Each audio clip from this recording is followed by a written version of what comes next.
Shalom. Selamat siang para romo, para suster, dan bapak ibu guru yang saya hormati. Dan salam sejahtera untuk kita semua yang ada di sini.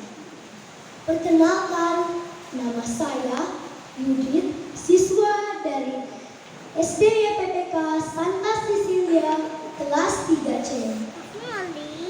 Hari ini saya akan membawakan sebuah cerita rakyat yang berasal dari Provinsi Papua Barat yang berjudul Kisah Empat Raja. Tersebutlah sebuah desa yang berada tepat di Teluk Kabung. Desa tersebut bernama Desa Wamian.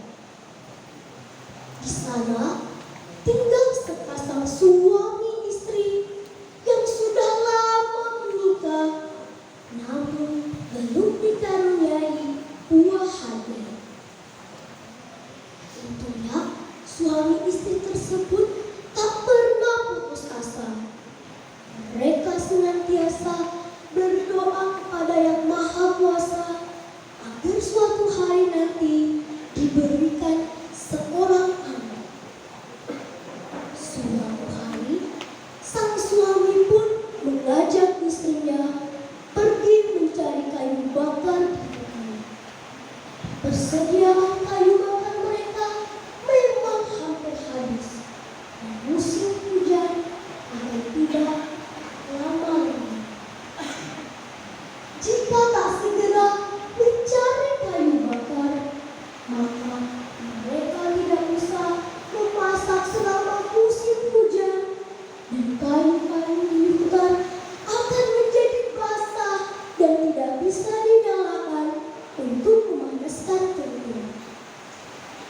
Kita harus segera mencari kayu bakar sebanyak-banyaknya, istriku. Maukah kau membantuku masuk hutan hari ini? Tentu saja, aku akan membantumu mengumpulkan kayu bakar. Keduanya pun segera bersiap-siap. Ketika matahari masih di ufuk timur, mereka berjalan di tengah hutan. Entah mengapa hari itu tidak ada banyak kayu bakar yang bisa dikumpulkan. Sampai di tengah hari, belum ada cukup kayu bakar yang bisa dikumpulkan dan dibawa pulang. Setelah beristirahat sejenak, mereka pun melanjutkan pekerjaannya dan berjalan semakin jauh hingga sampai ke tepi sungai Waiteo. Istriku, bagaimana kalau kita berhenti sebentar di tepi sungai ini? Aku merasa sangat haus dan penat. Aku setuju, sebab aku pun merasa lelah. Air sungai ini pasti terasa sangat menyegarkan. Mereka berdua lalu duduk di tepi sungai, meminum airnya dan melepaskannya. Saat sedang menikmati pemandangan tepi sungai itu, mata sang suami tertuju pada sebuah lubang besar. Lubang itu tertutup oleh dedaunan, dan dari kejauhan sang suami melihat sesuatu berwarna putih. Ia pun penasaran dan berjalan mendekati lubang tersebut. Dipangkasnya dedaunan yang menutupi mulut lubang itu agar ia bisa melihat lebih jelas apa yang berada di dalam lubang tersebut. Bapak Ibu, kira-kira apa yang berada di dalam lubang tersebut?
pulang ke rumah tanpa mengetahui bahwa sebenarnya itu adalah telur naga.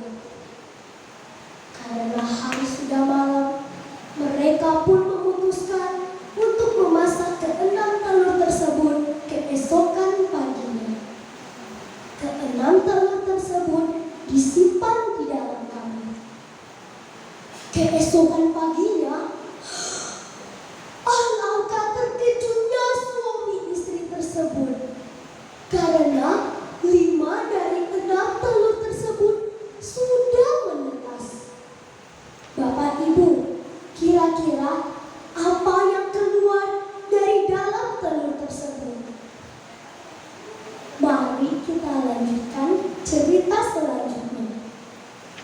Dan dari dalamnya keluar sosok manusia, 4 laki-laki dan 1 perempuan. Suami istri itu tampak heran dengan kehadiran mereka. "Jangan takut, kami adalah anak-anakmu," kata salah seorang dari mereka. Apa maksud kalian? Doa kalian telah dijawab oleh Yang Maha Kuasa. Kami dikirim untuk menjadi anak-anakmu, maka peliharalah kami. Betapa senangnya suami istri tersebut. Mereka pun menamai keempat anak laki-laki itu. Yang pertama diberi nama Wan, yang kedua diberi nama Betani, yang ketiga bernama Dohar, dan keempat bernama Muhammad. Sedangkan untuk anak perempuan diberi nama Bintore. Seiring berjalannya waktu, kelima anak ini tumbuh dewasa dan menjadi anak-anak yang sangat baik. Mereka senantiasa membantu kedua orang tua mereka sehingga mereka tidak lagi bersusah payah bekerja. Mereka sekeluarga hidup sangat sejahtera dan lahan pertanian yang mereka garap berkembang luas hingga 4 pulau besar di sekitar Teluk Kabul.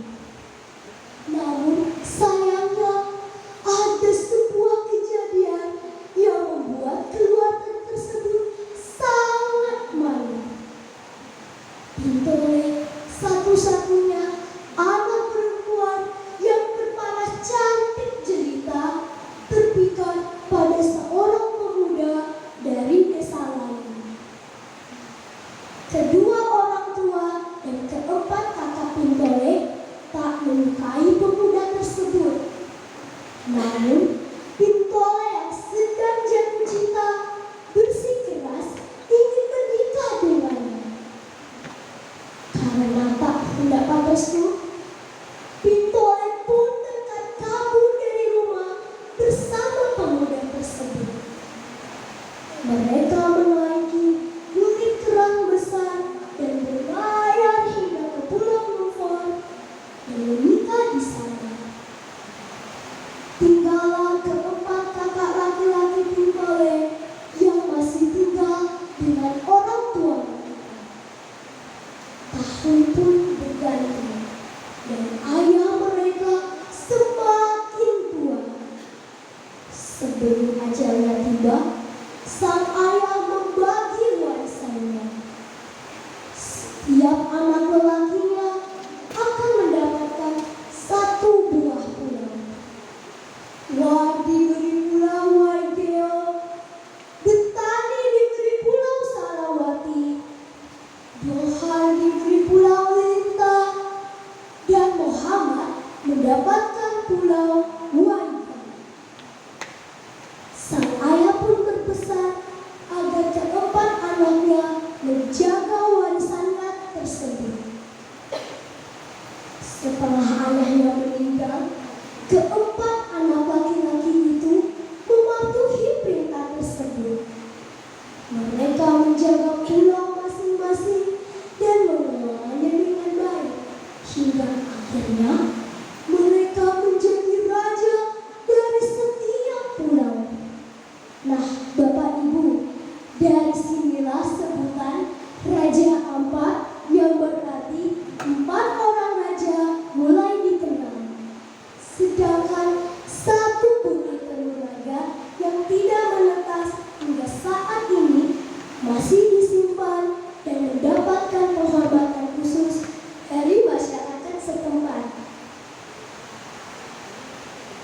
Pesan moral dari cerita rakyat yang singkat, kisah empat raja adalah berbakti pada orang tua dan jalankan nasihat mereka akan menjadikan kita orang-orang yang berhasil di dalam kehidupan.